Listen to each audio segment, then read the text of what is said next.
100% भरोसा आहे परळीकर म्हणून 100% साहेबांवरती भरोसा की असं कसलंच साहेब षडयंत्र रचणार नाहीत.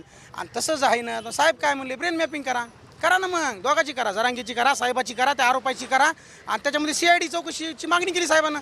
सरकारला अडचण काय CBI चौकशी करायला? CBI चौकशी करा ना, उद्या ना खरंच खोटं. पोलीस प्रशासनाने काय भूमिका नेमकी याच्यामध्ये स्पष्ट करायला पाहिजे. 2 आरोपींना ताब्यात देखील घेतलं गेले.